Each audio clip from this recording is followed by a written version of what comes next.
হজ পালন শেষে সৌদি আরব থেকে দেশে ফিরেছেন বিএনপি চেয়ারপারসন বেগম খালেদা জিয়া। বিকেল 5:30টার দিকে এমিরেটস এয়ারলাইন্সের একটি বিমানে হজরত শাহজালাল আন্তর্জাতিক বিমানবন্দরে পৌঁছান তিনি।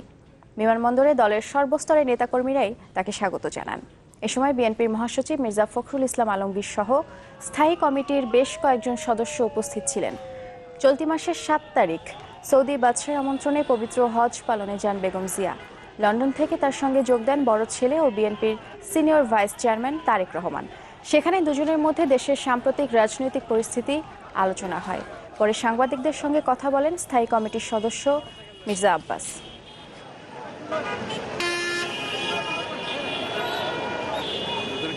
কারা করছে এই যে মানে সাংবিধানিক প্রতিষ্ঠানগুলো আছে, কনস্টিটিউশনের যে আমাদের ইনস্টিটিউশনগুলো রয়ে গেছে, যে ইনস্টিটিউশনগুলো যেগুলোকে এই সরকারই তো বিতর্কিত করেছে এবং তারা বিতর্কিত করছে বলেই তো কথা উঠছে।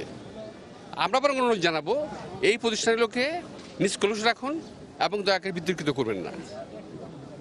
এদেরকে একেবারে নিষ্কলুষ রাখুন, সুন্দর রাখুন, ভালো রাখুন, দেশ ভালো চলবে।